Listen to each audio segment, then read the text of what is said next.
amou-me, com amor buscou-me, Ele mesmo restaurou-me a Deus, por seu sangue restaurou-me a Deus. Seguiu-me bem distante do seu lugar no céu e disse em voz amante: achei-te, tu és meu.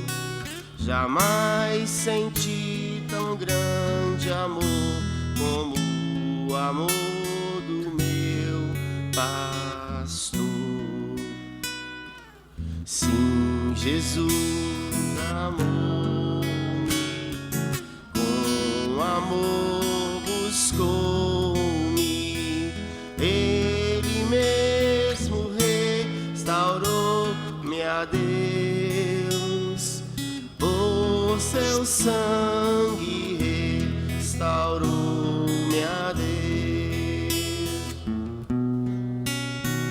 Por Ele eu sou querido, que graça singular, pois Ele foi ferido a fim de me salvar. Assim ovelha dele sou e com o seu rebanho vou.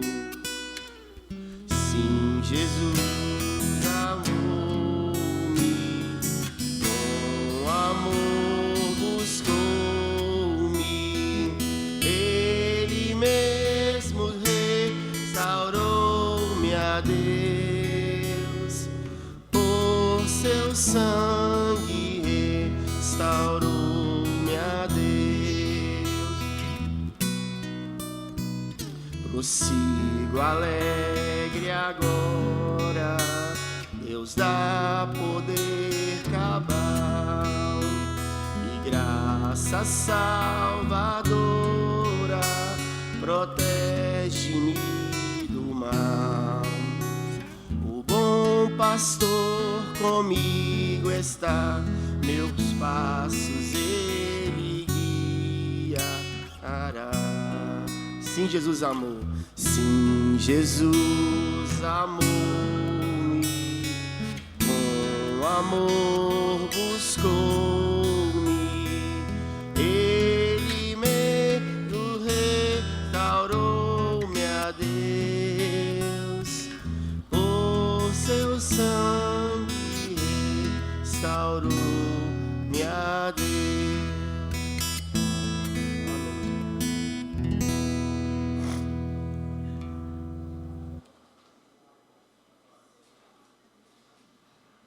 Graças e paz, queridos, bom dia. Pastor Adriano, por favor.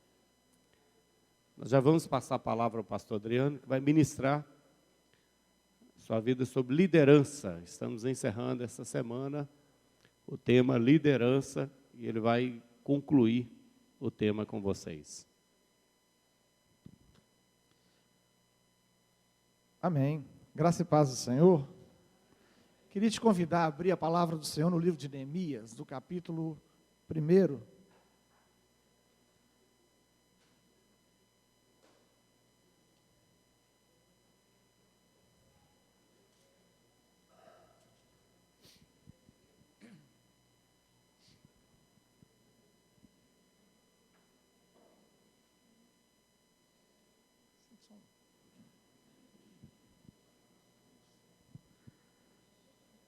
Neemias,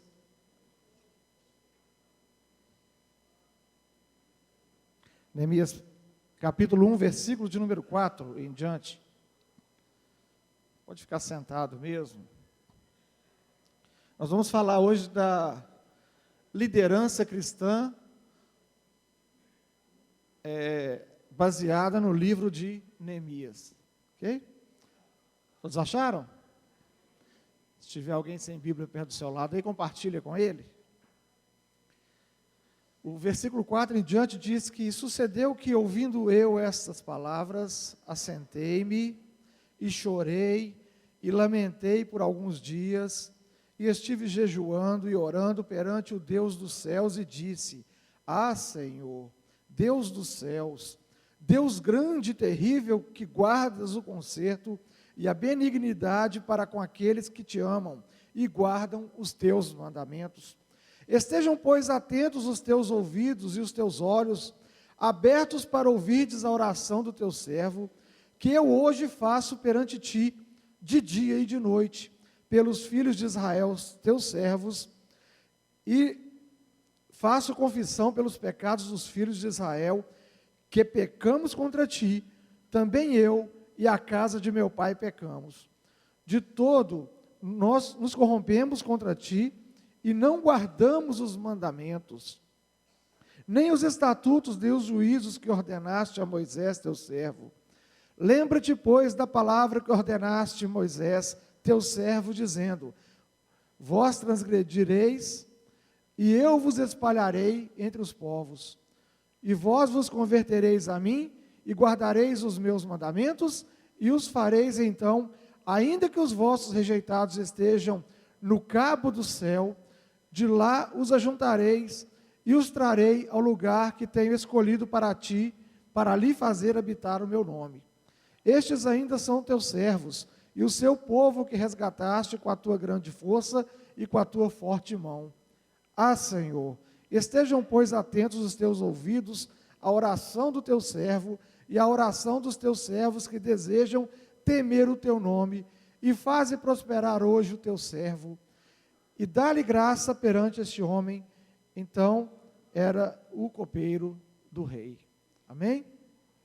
Amém, Pai, nós te louvamos nesta manhã, engrandecemos o teu nome, declaramos verdadeira a tua palavra, porque nós a sabemos muito bem, e o Senhor tem dito, e essa palavra é uma palavra de edificação, é uma palavra próspera para a liderança, Senhor. Nós queremos te louvar pela tua sabedoria, pela tua inteligência. O Senhor é Deus, os teus pensamentos são mais altos que os nossos, os teus caminhos mais altos que os nossos, e nós confiamos no Senhor para que o Senhor venha nos dar direção nesta manhã, ensinar-nos conforme a tua palavra, para a edificação da tua casa, em o nome de Jesus. Amém. Amados, vamos pensar um pouco aqui na questão, vamos pensar um pouco no contexto de Israel nesses dias aqui. Havia um povo israelita que foi levado a um cativeiro, e estando no cativeiro, havia uma profecia de 70 anos, de permanência no cativeiro, e Neemias, aí um copeiro do rei, o rei Artaxerxes, era o rei, o nome dele é até meio chato de falar, né, Zé Maria? Não dá para falar com a boca cheia de farinha não, Zé Maria? Artaxerxes é complicado você falar com a boca cheia de farinha, Mas Neemias estava perante o rei, em uma situação de Israel totalmente destruída, não havia lá mais templo, não havia lá mais muralhas, Jerusalém já estava toda queimada, e você imagina que Neemias então é chamado, e Neemias recebe a visita de Anani, e ele pergunta para Anani: como é que está a situação de Israel? Que notícia você tem de lá? E ele dá a notícia: olha, Neemias, as casas estão queimadas, as muralhas destruídas, o templo está no chão, está tudo acabado. E Neemias ouve aquela palavra de Anani, e ele se entristece muito.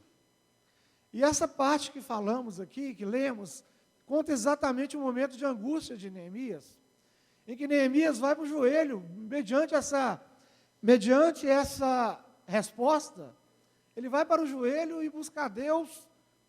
Deus, o Senhor tem promessa com Israel, olha só, Deus, esse povo, o Senhor falou que se esse povo permanecesse, desviasse do seu conserto, o Senhor os espalharia, mas se eles se voltassem para o Senhor os reedificaria, porque continuam sendo povo seu.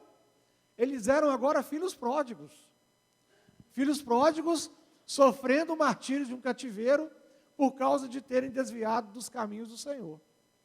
E essa palavra, irmãos, ela é uma palavra que conta uma história real, física, ocorrida com Israel. Mas o pano de fundo que Deus quer trazer para nós é uma restauração de vida. Essa história, ela fala no seu pano de fundo, vamos dizer, na substância, né? No espiritual, ele está falando de reedificação de vidas, de restauração de vidas com Deus. É disso que essa história está falando. E Neemias, o primeiro ímpeto, quando ele recebe a má notícia, não é desesperar, mas está acabado mesmo, não tem mais jeito, agora está tudo perdido, quem poderá nos socorrer? Quem poderá nos salvar? Não, essa não foi a primeira ação de Neemias. A primeira ação de Neemias foi entristecer-se profundamente, mergulhar em vamos dizer assim, uma angústia profunda pelo que havia acontecido ao seu povo. Claro que, para chegar nesse nível, Neemias sabia da importância da cidade de Jerusalém. Neemias sabia da importância dela para o seu povo. Neemias sabia o que aquele povo tinha. O lugar da adoração era estabelecido naquela época como em Jerusalém. Ali estava o templo. Então Neemias tinha conhecimento disso e ele se aprofunda numa tristeza e ele vai buscar quem pode o salvar, que era o Senhor. Então ele se prostra diante de Deus e vai orar, saber qual é a direção. Deus, olha, está aqui, está tudo perdido. É a oração que todo ímpio tem que fazer na hora da conversão, irmão. É a oração que todo crente, que na hora que está angustiado, sem saída, tem que fazer. É ir para o joelho e perguntar: Deus, está tudo destruído, Deus, está tudo no chão. Eu não vejo saída para cá, eu não vejo saída para lá, não tem saída, o inimigo me cercou, está tudo queimado, o povo está disperso, mas o Senhor sabe que esse é o povo do Senhor. E da mesma forma que o Senhor espalhou, o Senhor vai juntar. O Senhor tem promessa sobre a vida de cada um. Qual que é a sua vontade? Neemias vai para o joelho, ora, buscando em Deus a vontade de Deus. Então, olha só, o líder, ele é um homem de visão. Em qualquer empresa que você vai, hoje está escrito lá visão, não é isso? Lá não tem? Qual que é a visão da empresa? A visão, ela mostra aonde se quer chegar. Onde você quer chegar? Essa é a sua visão. A visão é, você vê tudo torto, tudo atrapalhado, mas você tem uma visão lá na frente de que isso pode ser mudado. E você sabe que pode ser mudado. Né? Isso é visão. E as empresas também têm um outro texto lá chamado de missão. O que é missão? Missão é por que você existe. Por que você existe? Então, Neemias, ele se apresenta como um líder de visão. Ele sabe que a cidade está destruída, ele sabe que a muralha está no chão, ele sabe que não tem templo, mas ele tem uma visão de que Jerusalém pode ser diferente. Ele tem uma visão de que as muralhas podem ser reerguidas. Ele olha a situação, ele olha o que ele tem como recurso disponível, ele analisa esse recurso, é suficiente, é mais que suficiente para que eu possa reerguer as muralhas de Jerusalém. Mas espera aí, para eu reerguer as muralhas de Jerusalém, o rei tem que permitir. O rei não vai me permitir sendo copeiro dele, deveria ser um copeiro exemplar, talvez o melhor funcionário que o rei tinha. Talvez fosse Neemias, porque um bom líder é assim, ele é um bom servo. Um bom líder sabe as dificuldades do seu superior, e ele se coloca no lugar. Né? Um bom líder, ele é, antes de tudo, um bom servo. Neemias era, talvez o melhor. E ele olha e fala: olha, eu sei que acima de mim existe uma liderança, que era o rei.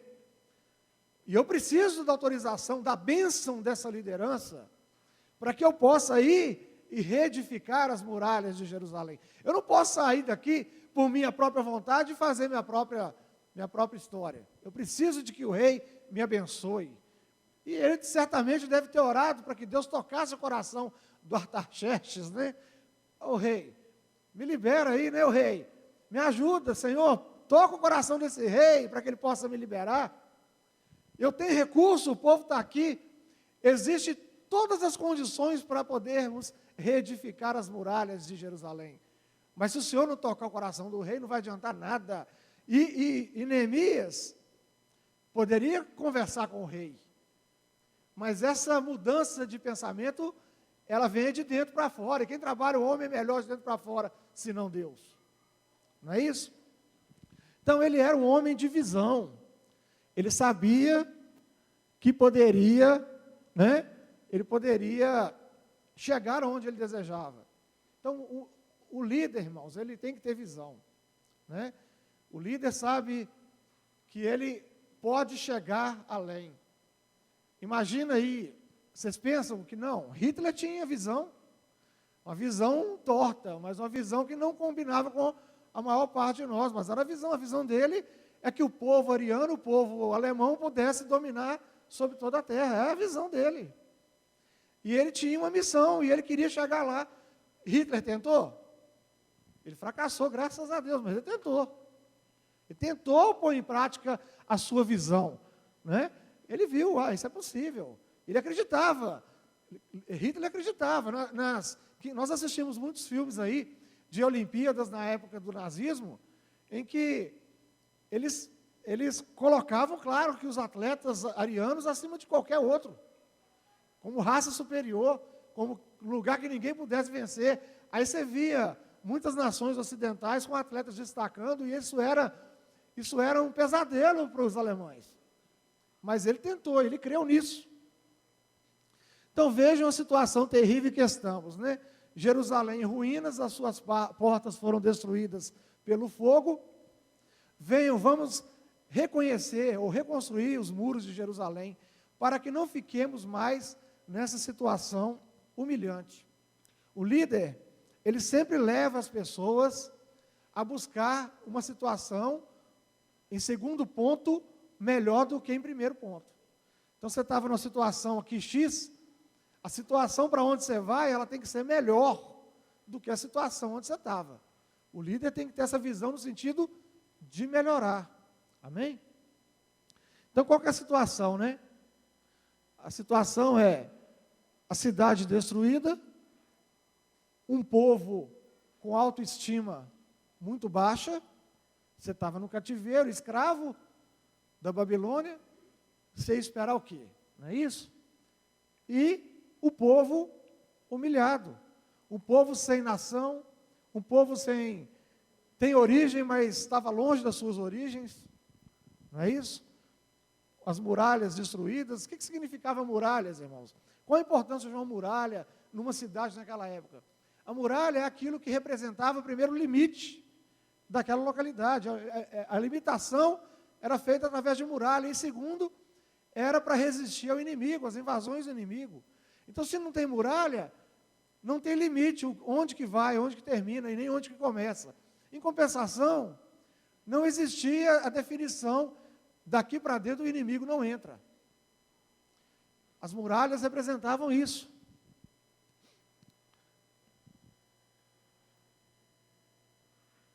Então, o líder, ele é um homem de visão, não é isso? Eu ainda vou acostumar, pode deixar, vamos lá. Neemias, então, ele desempenhou, né, um papel importante aqui, na história da salvação do seu povo. Olha só, ele avalia rapidamente a situação. Ele olha e vê que Jerusalém está caída. As muralhas estão derrubadas. Ele tinha recursos e precisava da autorização do rei. Então ele analisou de uma forma geral o que havia. Ele desafia o povo. Essa talvez seja uma das partes mais difíceis. Mas Neemias tinha tudo para poder convencer o povo rapidamente. Não é isso? Ele tinha tudo. Ele tinha um povo escravizado. Quem quer ficar na escravidão? Certamente que ninguém. Ele tinha um povo que estava longe de Deus. Quem desejava, sendo filho de Deus, ficar longe de Deus? Qualquer um que é sábio vai querer mudar isso aí rapidinho. Uma cidade de sua origem que está destruída e que precisava ser reconstruída. E o que ele faz? Ele provoca isso nas pessoas. Gente, olha só.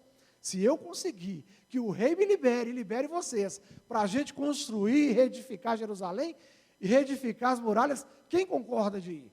E ele começa a levantar pessoas, ele começa a injetar esses pensamentos das pessoas, ele começa a falar com elas, olha, pode ser melhor, olha, pode ser reedificada, tem condição de melhorar, tem condições de ser melhor. Quem quer ir? Quem aceita ir comigo? Quem quer entrar comigo nessa batalha? Aqui na igreja acontece isso, irmãos. Quando a situação aperta, o irmãozinho pega e volta, entra comigo, meu irmão, nessa batalha de oração, não é assim que funciona? Entra comigo nessa luta, estou precisando do seu apoio. Qualquer um que for crente de visão vai entrar com você na luta, vai entrar com você na batalha de joelho. E assim aconteceu. Neemias, então, ele consegue passar a sua visão. Gente, vocês estão aqui, nós estamos aqui na situação pior, difícil, nós somos escravos. Mas, se nós conseguirmos do rei liberar a gente, nós podemos mudar a história. Nós podemos mudar a história da nossa cidade. Podemos reedificar as muralhas de Jerusalém. E o povo, então, se mobiliza na visão. Ele consegue trazer... A visão do povo é a visão de escravo. É igual era no Egito, visão de escravo. Quantas pessoas que eram filhos de Israel que duvidaram de quando eles estavam para sair do Egito? Porque mudar a visão não é fácil. A visão que você tem é uma. Mas quando você começa a pensar a respeito da situação que se encontra e que pode ser melhor, você começa a procurar alternativa. Não, mas o que eu posso fazer? O que eu posso fazer? Imagina a pessoa que perdeu o emprego, trabalhou aí 30 anos numa empresa, ele está acostumado, a visão dele é a visão da empresa. A visão é a visão da empresa, ele não tem a visão dele. E ele trabalhou sempre naquela visão, sempre ali naquela situação. E de repente ele perde o emprego. E ele não aposentou ainda não. Ele precisa de continuar trabalhando. Agora ele vai ter que ter uma tragédia que vai despertar, uma tragédia, né? Que vai despertar nele um interesse de mudar de vida. Isso acontece, irmãos. O camarada, às vezes, ele é viciado em alguma coisa. Ele olha para a sua situação, peraí, minha situação hoje é uma situação de viciado.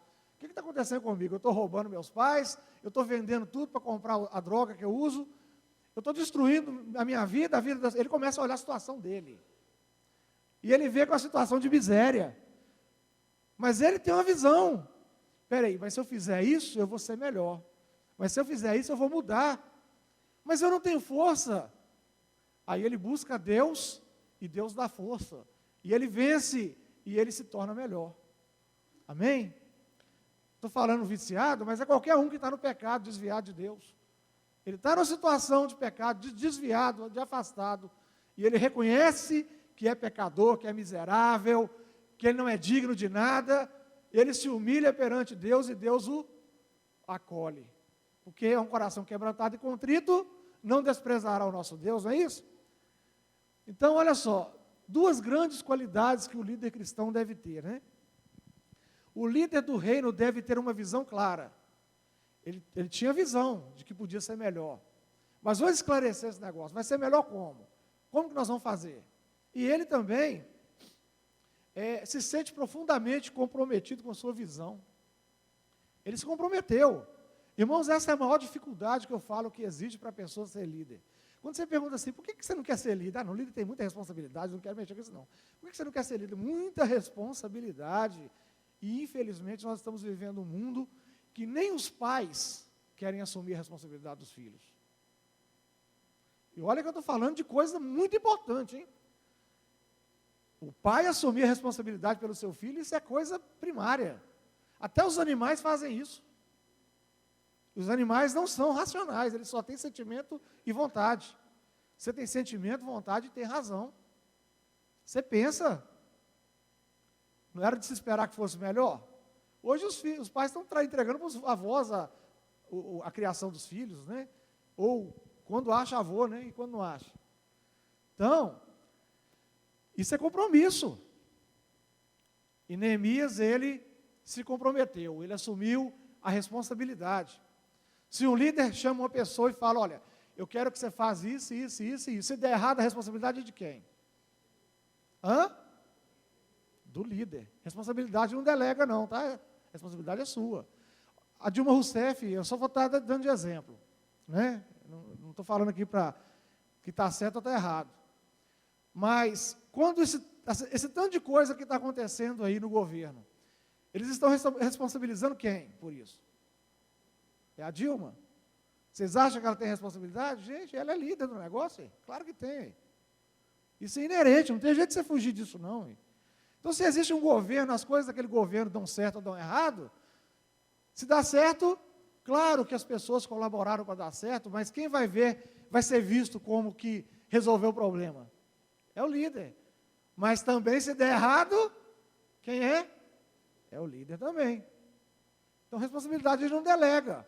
Por que não delega? Porque se eu chamei, né? Eu chamei o Júlio, Júlio, eu preciso que você faça para mim, para a gente aqui, para a gente resolver a situação, isso, e eu coloco na mão do Júlio um problema, ou uma situação, ou um trabalho para ser feito. É porque eu reconheci no Júlio capacidade para isso. Né? Eu reconheci, não, o Júlio é totalmente capaz. Esse menino, ele é pau para toda obra. Isso aqui, né, faz de tudo, resolve. Aí eu chamei o Júlio e entreguei nele, ele vai fazer.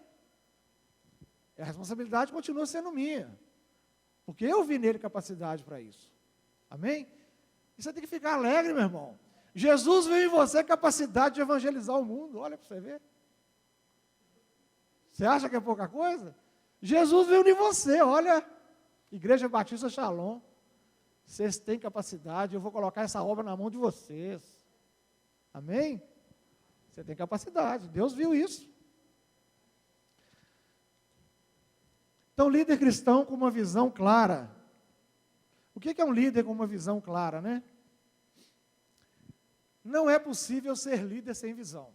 Então, o grupo que é liderado por alguém que não tem visão clara de onde ele quer chegar, vai ficar batendo cabeça, dando volta.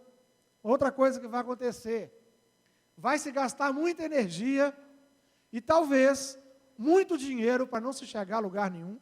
Vocês já viram esses elefantes brancos que tem no Brasil? Aquelas pontes que ligam nada a lugar nenhum? Vocês já viram?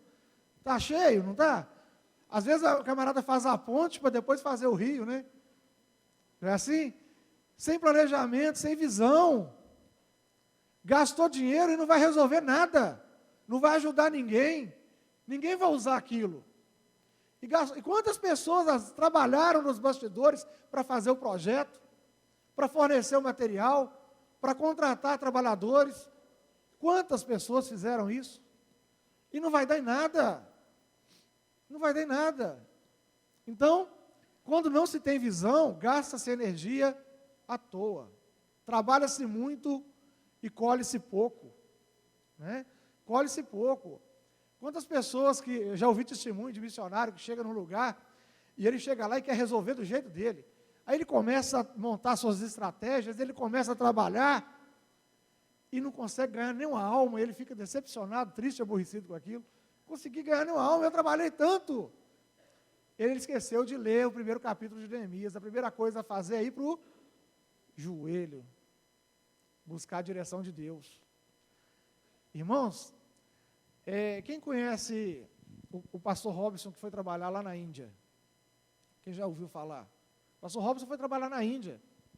E ele testemunha o seguinte: quando ele chegava numa cidade, para evangelizar a cidade, a primeira coisa que ele fazia é ir para o joelho e buscar direção de Deus para aquele lugar. Diz ele que já chegou em cidades em que ele via trevas, e ele via o mundo espiritual fechado para as coisas, e aí ele falava assim, que não adianta, não é com soco e pontapé que eu vou conseguir vencer. Eles iam para o joelho, eles oravam, eles buscavam a Deus, jejuavam em favor daquele trabalho. Quando eles saíam do jejum, do propósito, talvez de um ano de oração e jejum. Quando ele saía de lá, a terra já estava adubada, né? E as pessoas começavam a cair na graça, e Deus ia trabalhando, o Espírito Santo ia agindo e salvando vidas. Então, isso é visão de líder. Então, o líder, né?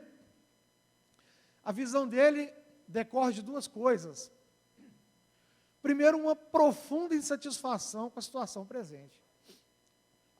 Você foi designado, você passou de uma igreja, chegou lá, tem membros, mas os membros começam a sair da igreja, a igreja fica com 2, 5 membros, porque claro que tem sempre um remanescente que não sai de jeito nenhum, né? Graças a Deus, está ali, e você vai começar um trabalho. E você, como pastor que sabe que Deus ama almas, não vai ficar satisfeito que a igreja não tenha almas. Ele tem que estar insatisfeito com essa situação. A primeira coisa, ele tem que estar insatisfeito. A situação não está boa, isso tem que mudar. Deus dá almas. E ele tem que entender que poderia ser melhor. Porque ele olha lá, 5 almas na igreja, que cabe 50. Bancos novíssimos, aparelhos de som da melhor qualidade. Agora tem a bateria, tem o teclado, tem o contrabaixo, tem a guitarra, mas não tem ninguém que toque. Né, Gui? Não tem ninguém lá para ajudar o pastor. Gui. Nem o Guilherme apareceu por lá ainda. Né? E ele começa então a orar. Olha, Deus, isso precisa mudar. O principal não tem, que são as almas, que são as vidas das pessoas, não está ali. O principal. Então ele sabe que a situação é triste, ele fica aborrecido com isso, mas ele vê que pode ser melhor. Aí ele começa a contemplar a igreja cheia. Puxa, que maravilha. Já pensou? Isso aqui quando não couber mais, hein? Aí eu vou e construo um puxadinho aqui, construo um puxadinho ali, para poder trazer as crianças para cá. Aí, depois, a gente reforça os pilares da igreja, eu coloco um segundo andar nesse negócio aqui, eu faço uma galeria, né? Eu monto lá embaixo, eu aumento o prédio, eu construo no lote seguinte. E vai pensar nisso, ele vai ter uma visão. E ele vai levar a igreja a caminhar nessa mesma visão. Vai levar aquelas 5 vidas ali para poder caminhar. Né? Paulo e Silas ali eram 2 homens, e o destaque talvez esteja maior em Paulo, mas quantas igrejas eles edificaram? Então é importante ter essa visão de que pode ser melhor. Então, se o líder é um visionário de Deus, é também um inquieto, um criador, um agente de mudança, ainda que em alguns momentos ande pelo vale da sombra da incompreensão, da rejeição e da solidão. Neemias tinha inimigos, irmãos? Sambalate, Tobias, os arábios, não é? Pessoas ali que não eram de Israel, que não entendiam. Quem não é de Israel, quem não é daquele povo, ia entender a visão? Ia saber da importância das muralhas? Nunca. Então ande na visão de quem tem a mesma visão que você. Né? Neemias, você acha que ele foi buscar conselho com Sambalate? Sambalate, o que você acha? Se você fosse falar com o Tobias, o que Tobias ia falar? Neemias, essas muralhas suas, você passar uma raposa aqui, meu filho, vai jogar isso aí no chão. Não vai ficar nada aqui. Olha a visão de Tobias.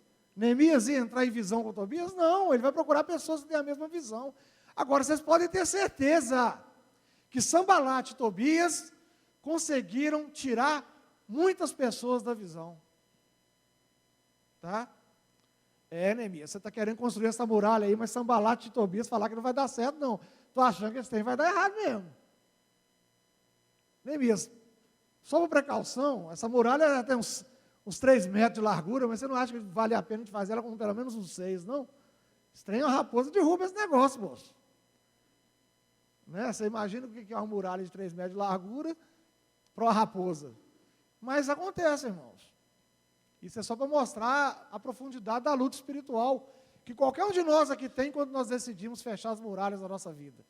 Quando você quer fechar as brechas da sua vida para que Satanás não ache legalidade em você. Lá no mundo espiritual acontece a mesma coisa. Que é isso, rapaz? Você vai largar esse vício seu? Não vai dar conta não, rapaz. Imagina, amanhã você já está na fraqueza danada, desejando isso, na terça-feira, na quarta, na quinta. No máximo eu te dou, lá para quarta-feira você já está caindo de novo. Lá no mundo espiritual é assim que acontece. É a mesma coisa. Né? É a mesma coisa. E quando dá o exemplo da raposa, o exemplo da raposa representa na nossa vida, irmãos, aquela coisinha mínima que é o ponto certinho, né? Na hora que bate a gente desaba, né, no pecado. Aquele pontinho que basta para te despertar no pecado, né? Te despertar a raposinha que vem, aí derruba a sua muralha. E derruba a muralha que você construiu. Todo mundo tem raposa, irmãos. Mas todo mundo tem muralha também. Então, põe um veneno lá para a raposa, né?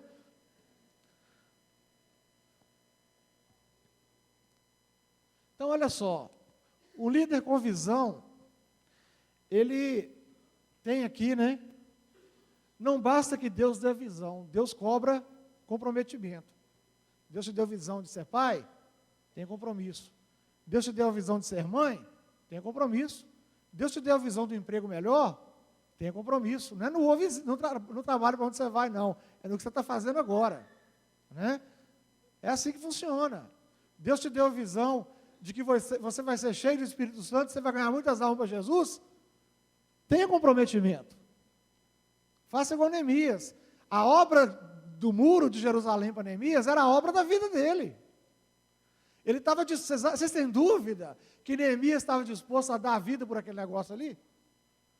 Alguém tem dúvida disso? Se precisasse pagar com a vida, ele pagaria. Não só ele. Ele conseguiu fazer com que todas as pessoas entrassem nessa visão, irmãos. Eles andavam com a arma de um lado e a colher de pedreiro do outro, né? Qualquer coisa, se o inimigo viesse, vão matá-los à espada. Não era assim? Todos estavam dispostos a pagar com a vida. Ele conseguiu trazer as pessoas para a sua visão. Venham, vamos reconstruir os muros, né? Disse Neemias. Não basta observar que a situação desagrada a Deus e discernir o que pode ser feito para mudá-la. Devemos também sentir indignação e compaixão. Porque olha só, um povo sem terra, um povo sem um lugar, a cidade destruída. Se eu for ali naquele lugar, reedificar aquelas muralhas e reerguer a cidade, eu vou melhorar a situação da cidade, eu não vou? A cidade vai ficar bonita, a cidade vai ficar edificada, os inimigos não vão poder ultrapassar o muro mais. Mas eu também vou melhorar a vida das pessoas. As pessoas vão morar melhor. Elas não vão ficar mais na Babilônia, eles vão voltar para Jerusalém, e em Jerusalém eles vão ter onde habitar, vão ter morada para eles naquele lugar. Então ele sente indignação e compaixão, indignação com a situação, mas compaixão pelas pessoas, de que poderia ser melhor a vida delas. E ele trabalha nesse sentido. É isso que nós estamos precisando no Brasil, gente. Pessoas que governem com compaixão, indignados com a situação do país, indignados com a corrupção, indignados com tudo que nós vemos por aí, e que eles, movidos de um sentimento, de uma razão de compaixão, procurem buscar melhorar a vida das pessoas, a situação do país. E a vitória sobre os obstáculos está na personalidade e no grau de compromisso do líder. Claro, se há obstáculos, vocês lembram lá da história de Saul, né? Apareceu o gigante lá, não foi? Não apareceu o Golias? Já pensou? Quem foi o primeiro, talvez a temer, talvez fosse ele. Então, se aparece uma barreira, o líder é o primeiro a desanimar, o que você acha que vai acontecer com as pessoas? O que você imagina que vai acontecer? Aliás, tem uma máxima de guerra, né? Que se você quer destruir, acabar com o movimento, com a guerra, você destrói o general. Você destruindo o general, não tem mais quem lidere. Você acha que eles buscavam destruir quem na Segunda Guerra Mundial? Hitler. Claro, tirou Hitler, acabou a razão. Ele é a figura que personificava o nazismo. Não é assim? O que é que eles fizeram ao tentar matar Jesus? Vamos acabar com Jesus, que nós acabamos também com esse movimento aí. Não aconteceu, né? Porque o nosso Deus não pode ser morto, né? Mas, é isso aí, irmãos. O líder, ele é a pessoa alvejada. Outra coisa interessante. O líder está aqui na frente. Aí ele está olhando quantas pessoas? 300. Você acha que o líder consegue tirar tudo de todo mundo no mais profundo nível de conhecimento? É um líder para poder ver 300 pessoas, você acha que ele vai dar conta?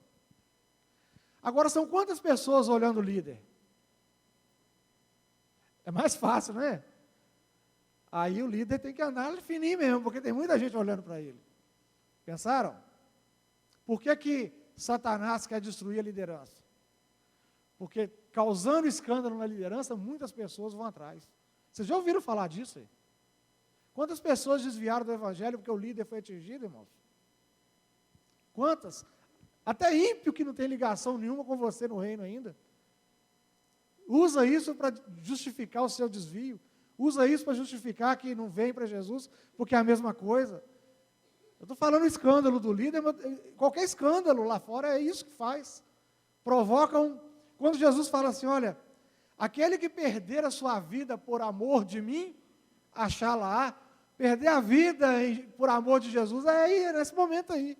É no momento em que você fizer um negócio que você gosta demais e quer demais, e causar um escândalo, você vai estar podendo, de repente, você vai estar ganhando a sua vida, mas você esqueceu do seu amor por Cristo. Né? Então, por amor de mim. Então, quem está comprometido com a visão que recebeu de Deus, recebe também, pelo Espírito de Deus, a graça de ver o impossível acontecer. E a força da determinação para realizar seus sonhos. Pois são os mesmos sonhos. Se o seu sonho é o mesmo sonho de Deus, e Deus é o Senhor Todo-Poderoso, quem pode te impedir? Né? Então haverá dificuldades, mas a nossa força de cristãos está em Deus. Vamos abrir esses textos aqui rapidinho? Queria que alguém abrisse aí Mateus 18, 7, outro irmão vai abrir, vamos trabalhar, João 16, 33, Marcos 4, 35 a 41, Atos 16, 9 e 10, e 2 Coríntios 7, 5, e nós vamos ler um texto após o outro, amém? Vamos lá, vamos ver se nós conseguimos organizar isso. Vamos lá? Quem achou Mateus 18, 7, pode ler, por favor.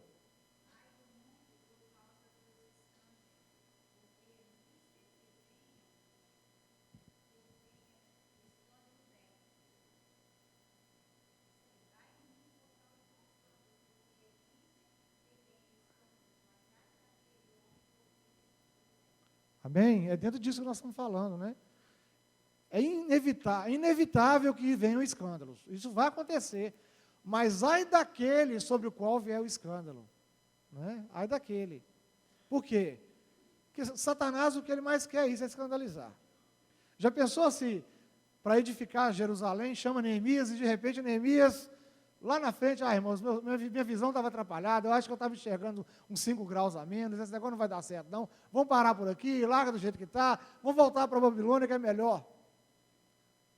A história não estaria escrita dessa forma que nós conhecemos. E Satanás teria vencido, né, na vida de Sanbalat e Tobias, e de todos aqueles que trabalharam contra essa obra. Vocês acham quantas pessoas estão lá fora trabalhando contra a igreja? Você sabe o que eu estava ouvindo essa semana, irmãos? Só pegar um gancho nessa história aí. Sobre a questão da esquerda e do Islã. Né? Nós estamos passando por um movimento que parece que o pessoal abriu o diário de Satanás e está fazendo tudo que está escrito ali direitinho, e é isso mesmo. Você vê a esquerda levantando no Brasil, esquerda levantando em vários lugares, na Argentina agora parece mudar isso. Chamada esquerda, né? Aí você olha para os Estados Unidos também está envolvido numa situação, e eles e o Islã estão muito próximos. Aí você pergunta assim, mas peraí, os movimentos de esquerda defendem os homossexuais, e o Islã enforca os homossexuais. O que tem de comum nesses dois grupos aí? Vocês já ouviram aquela história que o inimigo do meu inimigo é meu amigo? Já ouviram isso? O que eles têm em comum? Eles têm em comum o destruir os cristãos e os judeus. Aí eles se unem numa mesma força-tarefa. Então, né, eles estão trabalhando nos bastidores para destruir a igreja. Estão trabalhando nos bastidores para destruir a igreja. Mas Jesus fala que as portas do inferno não prevalecerão contra a igreja. Não vão, irmãos. O Senhor falou isso, e Ele não é homem para que minta. Não vão, mas eles têm em comum isso, destruir a igreja, minar a igreja, ou acabar com a igreja. Quando eu falo igreja, eu falo de cristãos e judeus, porque de lá e daqui sai a lei do Senhor, perfeita, né? Para que haja saúde perfeita, vidas perfeitas, é aqui que sai. Nós somos agências do reino de Deus, né? Cada igrejinha evangélica na face dessa terra é uma agência do reino de Deus aqui na terra. Então essas agências, Satanás quer destruir. E ele vai usar quem? homens. Então, olha só, essa palavra está falando de escândalos. Vamos lá em Mateus 18, 7. Desculpa, João 16, 33.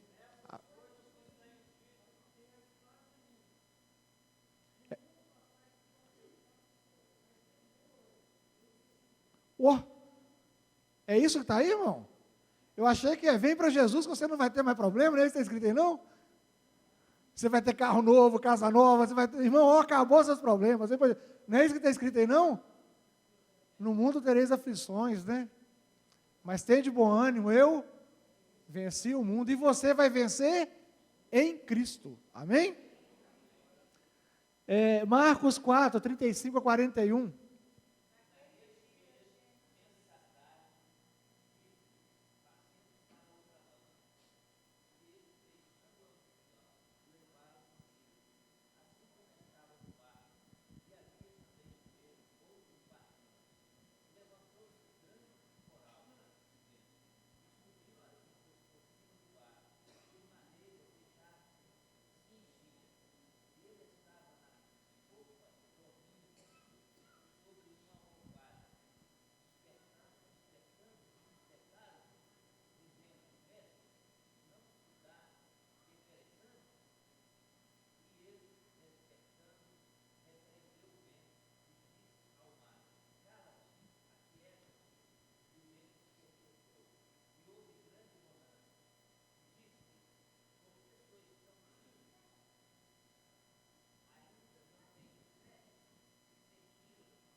Jesus tinha uma visão de chegar do outro lado do Mar da Galileia.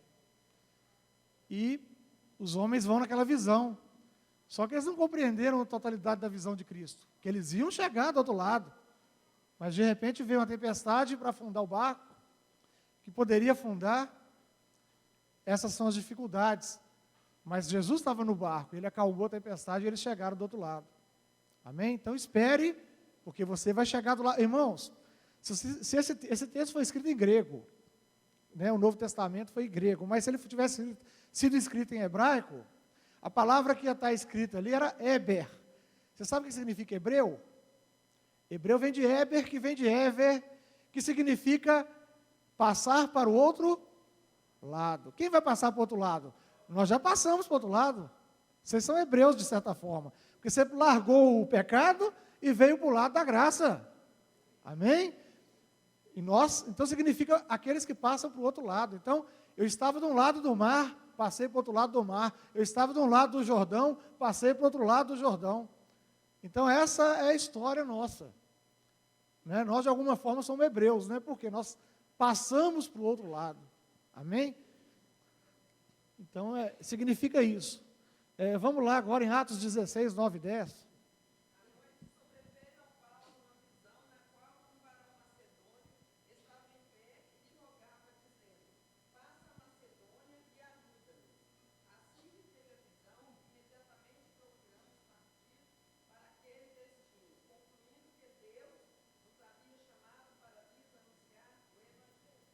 Amém. Visão de passar também a Macedônia e salvar. Agora, se teve a visão também e ficasse quietinho, né, não ia acontecer nada. Então, você teve a visão, corre atrás dela. Amém? 2 Coríntios 7, 5.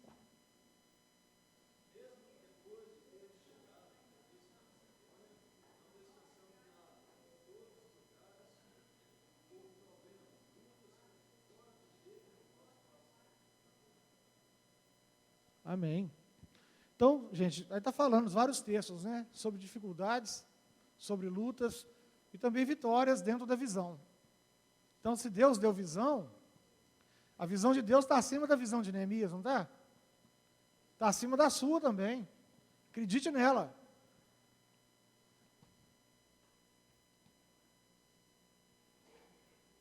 Opa, voltando.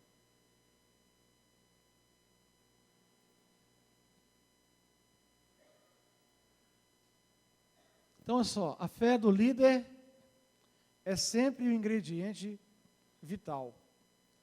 Se o líder perder a fé, aí muita gente vai.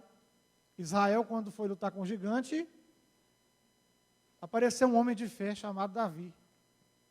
Senão, a história que nós conhecemos não seria essa, né? Como disse João, o que é nascido de Deus vence o mundo. E esta é a vitória que vence o mundo. Irmãos, vocês já prestaram atenção nesse texto? O que é nascido de Deus? Todo mundo aqui é nascido de Deus, amém? E esta é a vitória que vence o mundo. A sua fé vence o mundo, porque você é nascido de Deus. Amém? O líder que tem certeza da visão que lhe foi revelada por Deus e a abraça forte, jamais pensa que será vencido em seus empreendimentos. E não pensa, né? Ele não só pensa como não será mesmo vencido nos seus empreendimentos. Eu tenho certeza, se você conversar com o pastor Wagner e ter falado com ele sobre o ministério, onde a coisa chegou, e se as lutas já fizeram pensar em desistir, ele vai falar que sim. E não foi uma só, não, várias. E você também, quando você está na caminhada, você já deve...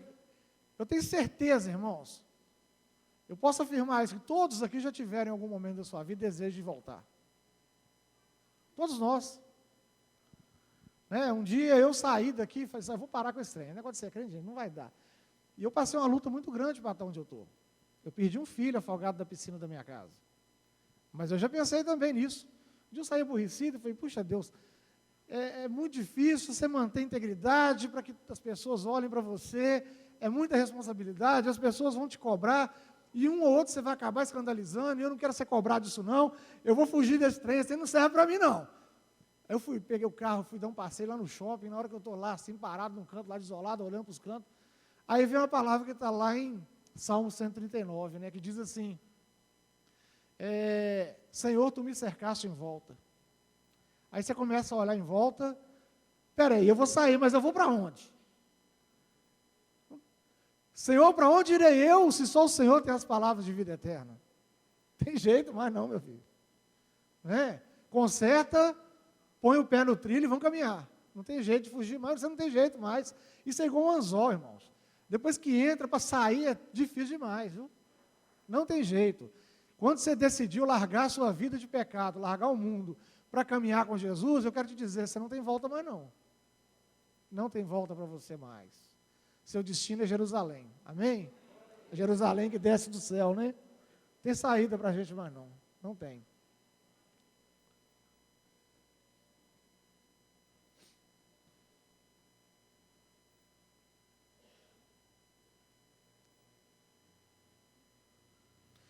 Líder não arrisca sem planos.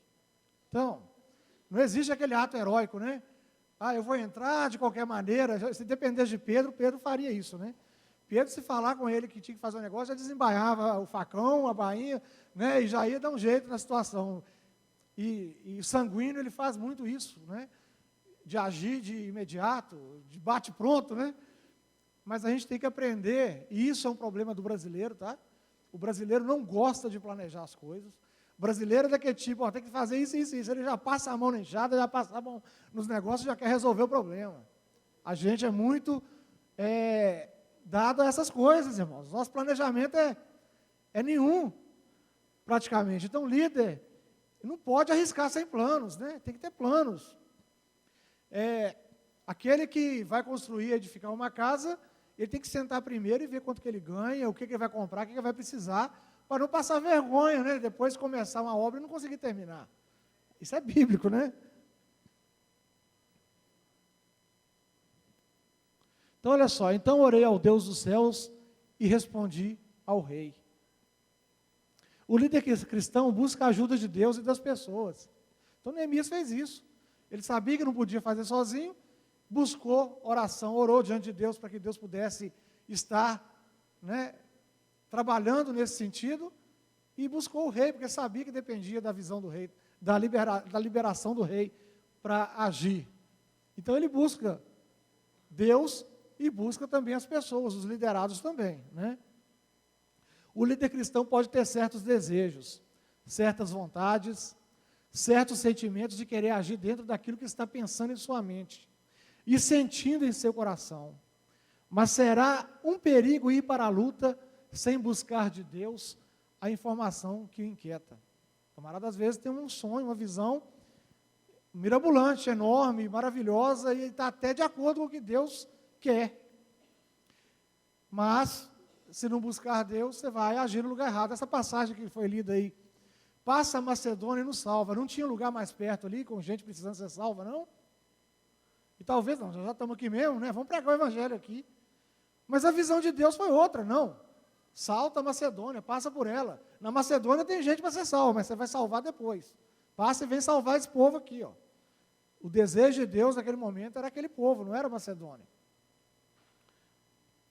Então, você às vezes vai ter sonhos que são sonhos de Deus, mas não estão no momento de serem realizados. Preciso esperar um pouco. Amém? Assim são as bênçãos da nossa vida. Você tem uma bênção para receber.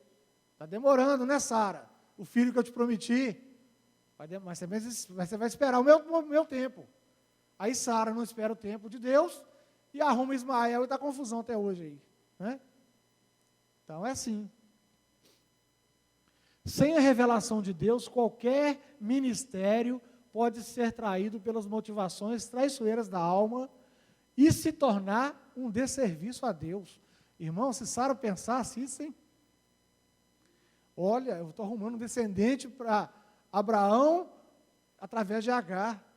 Olha o desserviço que Sara prestou. Hoje nós estamos sendo perseguidos e mortos. 100 mil cristãos são mortos por ano no mundo, na mão dos filhos de Ismael. Pensou? Quer dizer, nós que estamos aqui incumbidos de levar a glória do Senhor por toda a face da terra, estamos sendo destruídos por trevas. Então, de serviço a Deus. Né?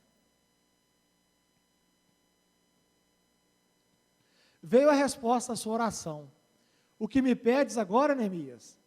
O rei Artaxerxes, né? Pergunta para ele. Até difícil falar, até com a boca sem farinha, viu, irmãos? Né? Ele pediu permissão para ir a Jerusalém e reconstruir a cidade. Visão que vem de Deus abre as portas mais trancadas. Quem imaginar, né? Puxa vida, o rei vai concordar? E ele concordou. Pega o que você precisar, Neemias. Vai debaixo da sua graça, da sua visão, vai resolver, vai adorar o seu Deus. Leva o que você precisar, o que você precisar. Ele não contou com nada, né? Que o rei fosse ajudar em nada, e o rei ainda ajudou. Não. Leva o que você precisar. O líder cristão tem alvos possíveis. Irmãos, claro que não era utopia. Né? Não era utopia. Então, quando Deus dá uma missão a alguém, Ele não dá uma missão impossível. É possível. Não vai ser fácil, mas é possível. Quem diria que atravessar o Mar Vermelho seria possível, né? Se Deus falou que é possível, né? Todo líder, quando lança um projeto desafiador, principalmente ministerial, ele precisa ter certeza de que pode contar com pessoas comprometidas, com recursos e com estrutura. Então, tudo que você vai fazer, você precisa de pessoas, tudo que você vai fazer, você precisa de recursos, e tudo que você vai fazer, você precisa de estrutura. Por exemplo, vou construir uma casa. Eu vou precisar de pessoas? Eu vou ter que contratar pedreiros, né? Pessoas para ajudar, não vou? Pessoas comprometidas, porque se você tiver um pedreiro que vai lá, só bate cartão e vai embora, você não vai ter casa, não é verdade? Então você tem que ter pessoas comprometidas. Você vai ter que ter recursos financeiros, não é isso? Você vai ter que ter recursos financeiros, não vai? Aí eu preciso de dinheiro para comprar material, pagar o pedreiro, eu preciso. E você vai precisar de estrutura. Você vai ter que ter um lote, né? Você vai construir onde? Se você não tiver um lote, não vai ter como construir. Não é isso? Então, é isso aí. Nós precisamos dessas três coisas.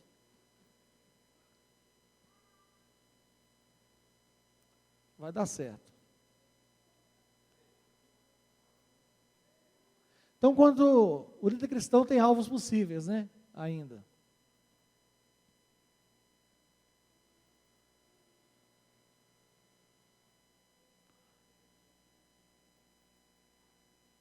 Vamos lá.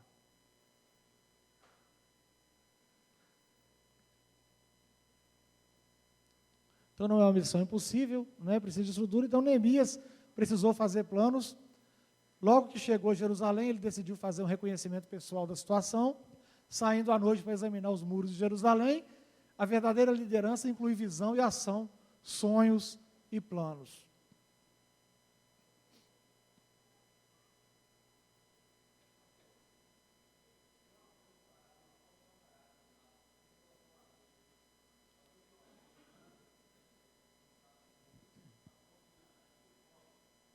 Tem uma Kombi em frente à garagem da Gil Collor.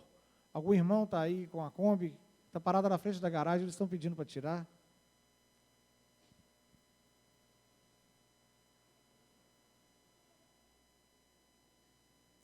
O líder forma liderados, irmãos.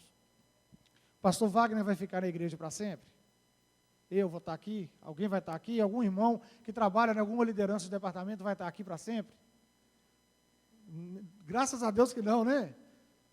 Quando ele vai ficando velho, ele vai ficando mais enjoado, então, graças a Deus.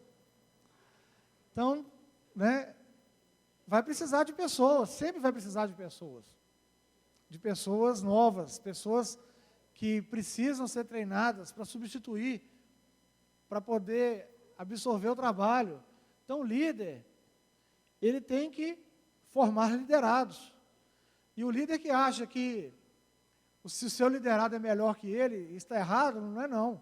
Tomara que seja. Se você tiver um liderado melhor que você, esse é o sonho, deve ser o sonho do líder. Que os liderados sejam melhores.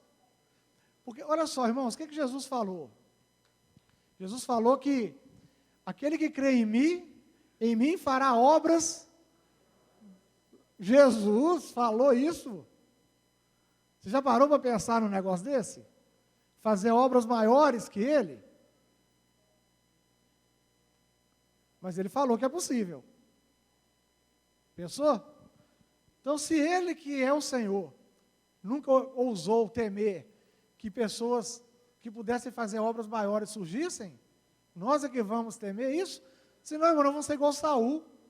Saul, quando as mulheres cantaram lá, Saul venceu os milhares, mas Davi os seus 10 milhares. Saul tinha que ficar alegre. Olha só esse menino, hein?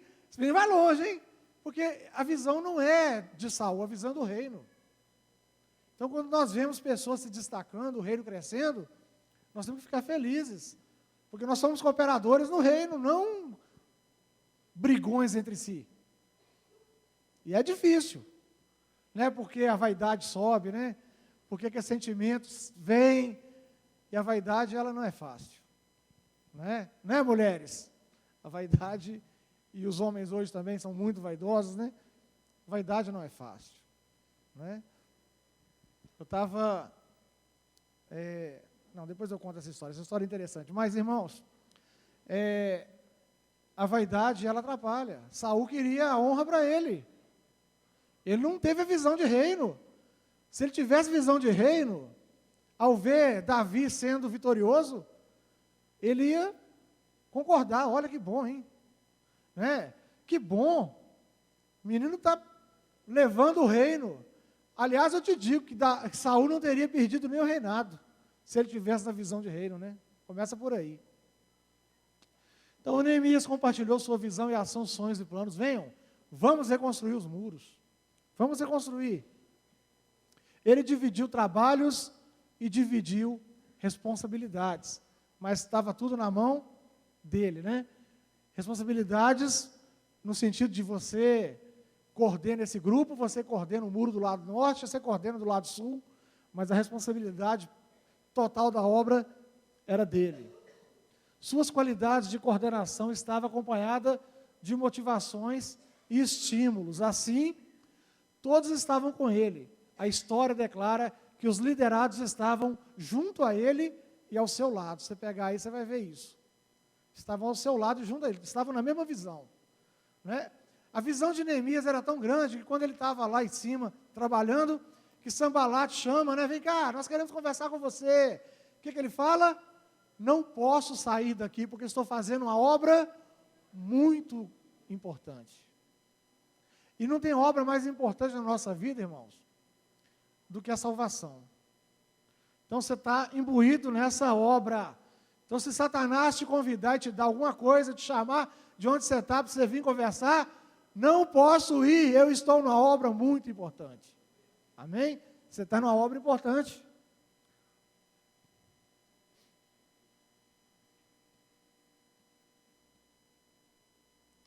O sucesso de um ministério não está nas mãos do líder. A base de toda liderança eficaz é a coordenação das ações a todos os envolvidos. Então, é um corpo, não é? O seu dedinho, qual é a parte mais distante do seu coração aí? Né?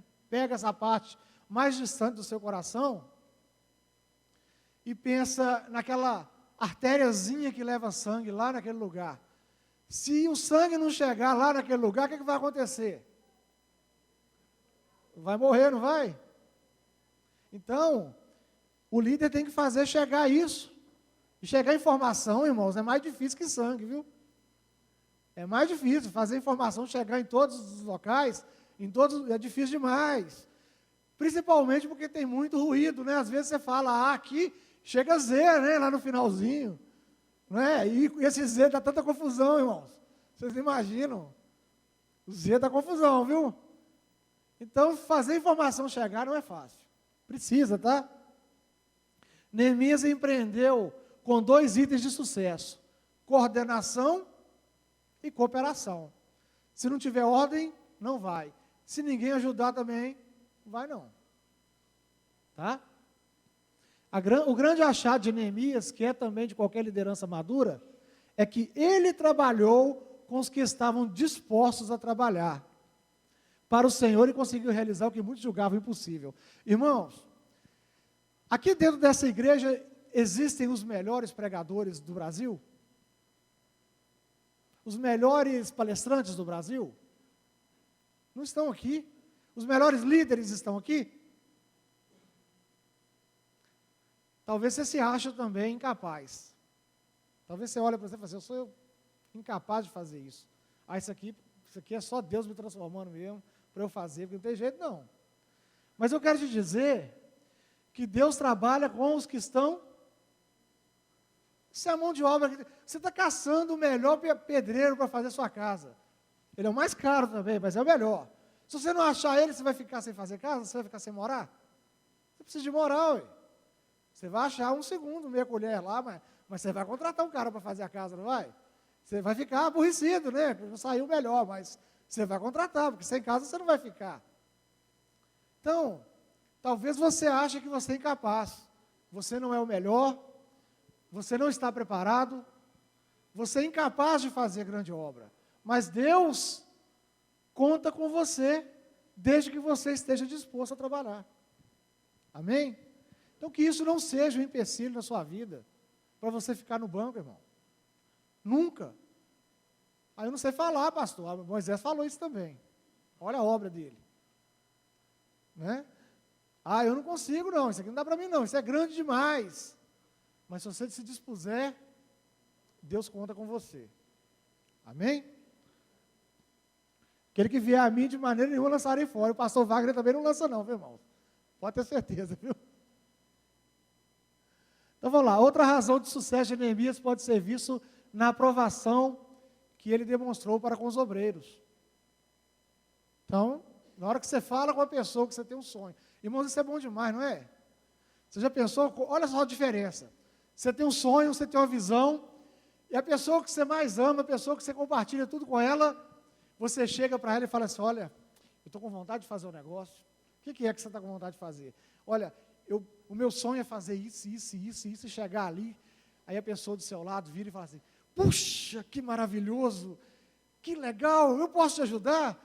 Isso vai dar certo mesmo, e se você fizer isso aqui e entra no sonho com você, você já pensou que trem bom que é? Agora, imagina você chegar lá e conta para a pessoa, olha, eu tenho um sonho, minha vontade de fazer isso, eu estou querendo trabalhar para isso e isso vai dar isso aqui. Ah, tenta nada. Muita gente já tentou isso aí, não deu certo. Qual dos dois que vai sair, irmãos? O segundo tem grande chance de sair, mas o primeiro tem mais vontade, não tem? Então, quando você vai falar das coisas com as pessoas amam, elas apaixonam pelo seu sonho, isso é bom demais. Né? Isso é bom demais, olha. Tomara que você não pense assim, está falando isso só para eu quebrar a cara, né? Não. Mas é bom quando você tem um sonho e você compartilha, as pessoas, elas sonham com você. Então, pessoas sonharam com Neemias ali. Opa, rápido demais. O líder precisa se interessar pessoalmente pelos membros da sua equipe. Irmãos, nós não estamos aqui trabalhando cadeira, banco, nós não estamos aqui trabalhando púlpito, trabalhando construção só. Isso aí são coisas necessárias. Mas a parte principal da igreja é você. Amém? Você é uma alma comprada por um preço que não dá para calcular. Então, você que é a parte importante desse trabalho. Tá? Então, pessoas, elas são a parte mais importante de qualquer trabalho. Pessoas não são despesas, pessoas são insumos. Pessoas são necessárias.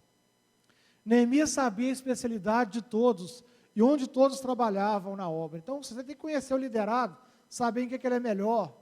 Se você tiver um grupo misto, né? O seu grupo tem médico, tem enfermeiro, tem pedreiro, tem eletricista. Você está pronto para fazer qualquer obra. Quanto mais diverso for o seu grupo, melhor.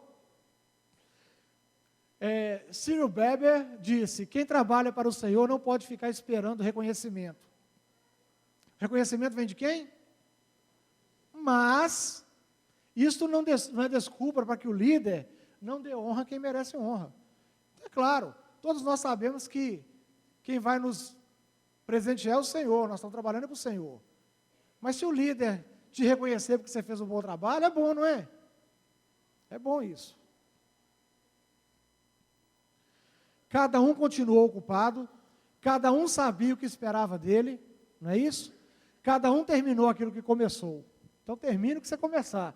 É evidente que tudo era possível, porque, mais uma vez, todos tinham consciência clara da visão, e principalmente pelo contínuo treinamento e comunicação. Visão é onde a gente quer chegar, não é isso? E a missão, nós vamos chegar lá, nós temos que chegar lá.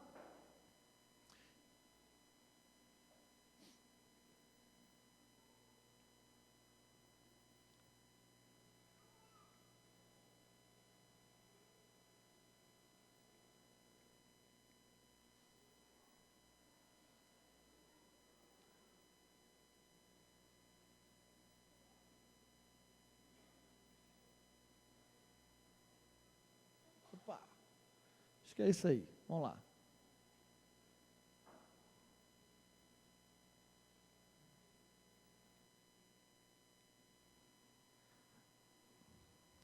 Então, ninguém está apto para dirigir os seus semelhantes se não considerar o cuidado e bem-estar deles como sua primeira responsabilidade, seu dever, seu privilégio. Isso é igual visitar uma pessoa para falar de Jesus, irmãos, e o cara falar assim, eu estou com minhas vasilhas vazias, eu não tenho nada para comer. Não, mas nem só de pão viverá o homem, né? Então, você tem que encher a panela primeiro, senão você não vai ouvir o que você vai falar. Tá? Então, precisamos ciência de que líder não é proprietário dos seus dependentes. Ninguém aqui é do pastor Wagner. Né? Nós somos do Senhor. Amém? Líder não tem dependentes, mas sim companheiros. Líder anda na frente mostrando os caminhos e não atrás empurrando e chicoteando. Liderança não é sinônimo de sabedoria maior, às vezes nem é. Quem sabe colocar a mão na máquina e resolver o problema, talvez não é o líder. Não é o líder. Mas ele sabe quem faz isso.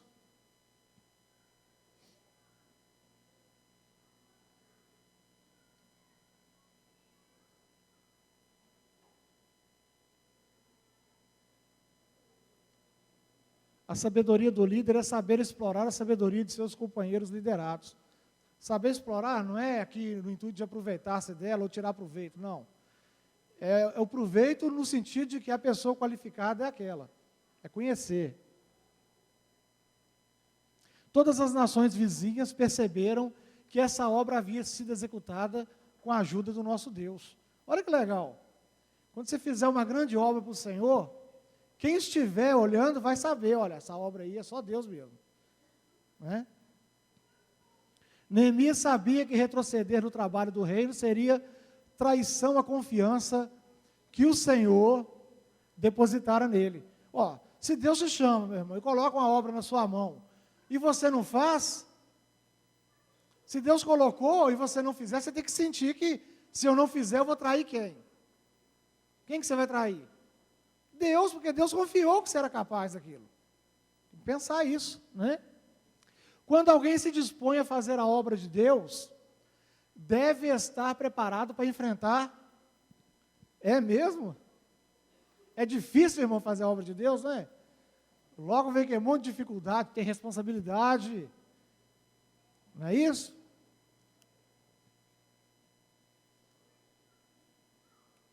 A liderança cristã é uma entrega total ao serviço de Deus, mas sem esperar medalhas de honra ao mérito, estrelinha, né, e etc. É uma entrega. O desânimo é o principal e comum obstáculo. Quer dizer, todos os líderes, em algum momento, ele tem desânimo. Porque fala que é comum, é um obstáculo comum. E você vai desanimar, tem hora que você vai achar que não vale a pena. Mas se você achasse que não vale a pena seguir o Senhor, você nem estava aqui agora. Né? Então, creia, Deus te chamou para uma obra. Deus te chamou para a salvação. O que é impossível ao homem é possível a Deus. Amém? Deus te abençoe. Essa é a última lição dessa matéria de liderança, irmãos. E que, se Deus te chamou, né, e colocou uma obra na sua mão, é porque Ele te viu capacidade em resolver isso. Ele viu que você é capaz. Mas tem uma parte que precisa de você. Você acreditar nessa visão também. E se comprometer com ela. E pensar, se eu não fizer, eu vou estar traindo Deus. Né? Se alguma coisa aqui dentro da igreja apareceu que vai te colocar um obstáculo, porque aqui dentro às vezes vai aparecer isso. Eu não vou falar com você que aqui dentro você não vai ter dificuldade, você vai encontrar todos os caminhos livres. Não. De repente, você vai ver uma dificuldade aqui dentro. Que isso não seja obstáculo para você, se a visão de Deus está acima. Porque Deus vai fazer você chegar do outro lado. Amém? Deus te abençoe muito. Amém?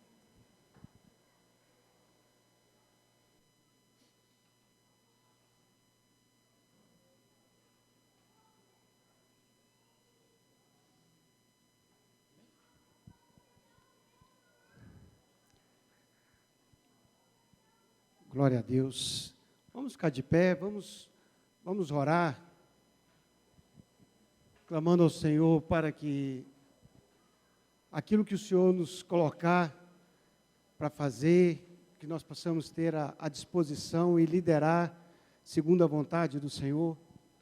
Talvez, nesta manhã, aquilo que o pastor Adriano falou a respeito de Neemias, talvez algo está sendo destruído, quem sabe na sua casa, e Deus está te chamando para você restaurar, para você reedificar os muros.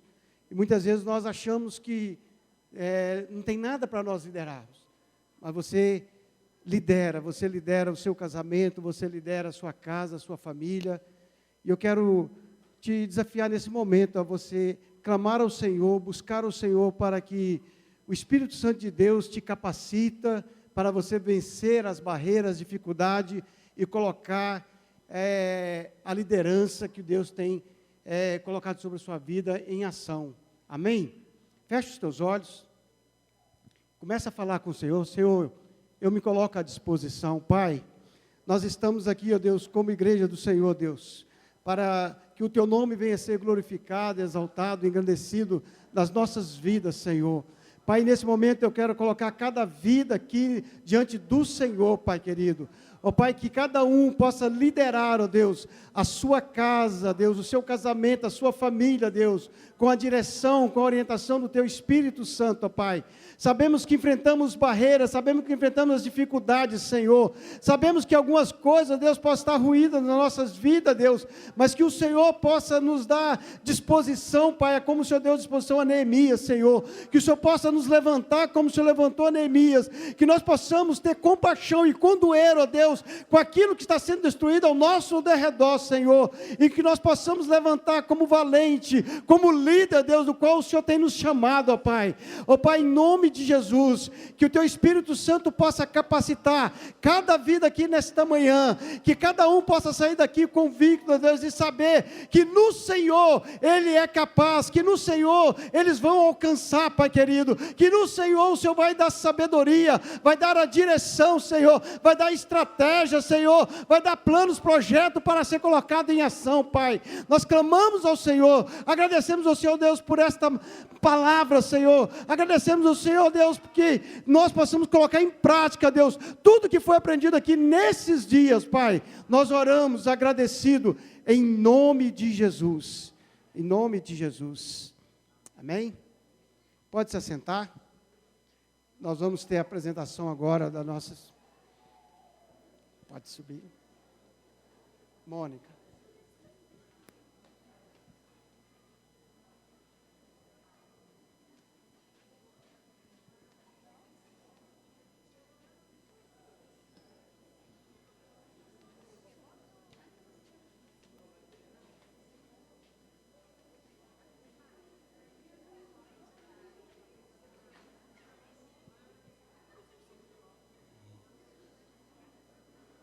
Bom dia, igreja, a paz do Senhor. Mais uma vez a gente investe, nas crianças, com um novo salmo que eles vão falar aqui para a gente. E a oportunidade, gente, que nós estamos tendo de assentar a palavra do Senhor na mente de cada criança, e eles com certeza se tornarão bênçãos aonde passar. Hoje nós estávamos conversando, na lição hoje, ela nos trouxe uma reflexão sobre ser moldado por Deus, jamais se revoltar com as dificuldades, E dentro da vida deles, no lar, a lição nos traz que existem momentos difíceis, até mesmo entre os pais, mas que eles, buscando no Senhor, vão saber superar e ajudar os pais a vencer aquele momento de dificuldade. Então, os meninos hoje vão falar para nós uma parte do Salmo 100. Vamos lá, meninos? No 3, hein? 1, 2, 3.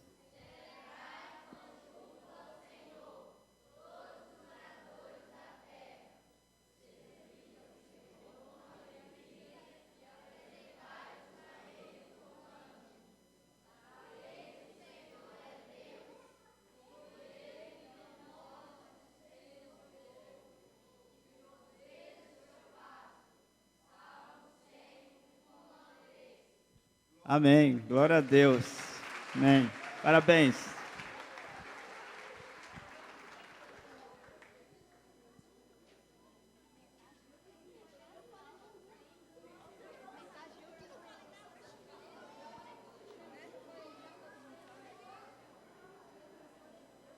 Glória a Deus. As nossas crianças estão cada dia mais crescendo na graça e no conhecimento da palavra do Senhor. Quero te lembrar, logo mais à noite, os 2 cultos, às 17h30 e 19h30, o culto de missões. E quero convidar você que recebeu uma bênção especial, você que completou, quem sabe, mais um ano, de vida, de aniversário, vem aqui à frente. Quem sabe você recebeu uma bênção, foi curada de uma enfermidade. Ao vir aqui à frente, você está testemunhando daquilo que Deus tem realizado na sua vida, na sua casa.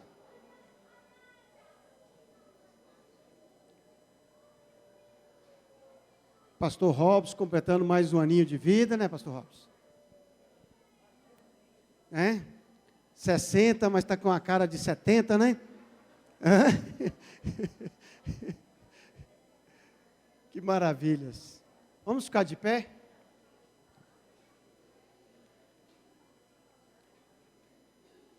Vamos ficar de pé.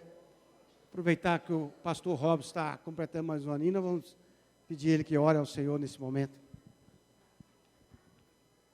Amém. É 50 com cara de 35, tá, irmãos?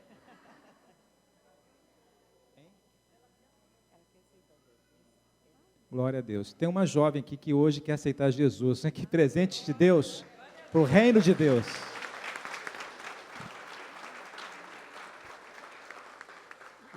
Júlia, hoje quer aceitar Jesus como Salvador. Amém, Júlia? Então a oração é por ela, porque é ela que está ganhando o presente. O nome escrito no livro da vida. Que Deus te abençoe, Júlia. A gente vai orar. Eu quero convidar o pastor Adriano, o pastor Kennedy e uma das irmãs aqui para representar essa igreja e abraçar a Júlia com carinho, né? Abraça aqui, vem cá. Isso. Dá esse abraço, o abraço da igreja, Júlia, em nome de Jesus. Porque no reino de Deus tem festa agora. Anjos, anjos fazendo festa, porque você é uma bênção e será muito mais. Amém? Vamos orar. Deus, muito obrigado, Senhor, pela tua mão, pelo teu amor, pela tua graça, pela vida da Júlia. E é um privilégio, Senhor, neste dia, Senhor, para o reino de Deus, receber a Júlia como filha. E ela está proclamando no mundo espiritual que aceita Jesus como Salvador de sua vida. E esta igreja, Senhor, assume aqui um compromisso nesta oração, de abençoá-la, de fortalecê-la, de discipulá-la, de envolvê-la no teu reino, porque os teus braços a receberam. E queremos dizer no mundo espiritual, a Júlia pertence a Deus. A Júlia pertence ao reino da luz, e nós pedimos, Senhor, que este nome seja escrito no livro da vida, e que o Senhor possa abençoá-la de uma maneira sobrenatural, não somente ela, mas aos demais familiares, a sua casa, todos sejam eles abençoados com esse compromisso que a Júlia faz contigo. Nós oramos, nós agradecemos, e junto desta oração, agradecemos, Senhor, pelos demais irmãos que aqui também, em gratidão, glorificam o Senhor pelo dia especial na vida, pela vitória recebida, pelo meu aniversário, pela vida desta igreja, pela mão do Senhor, pelo amor do Senhor, pela graça imerecida do Senhor, porque o Senhor é bom, aleluia, porque o Senhor é bom, aleluia, porque o Senhor é bom, aleluia. Nós te louvamos, Senhor, e abençoamos a vida da Júlia, em nome de Jesus. Amém. Glória a Deus. Vá em paz, o Senhor te abençoe.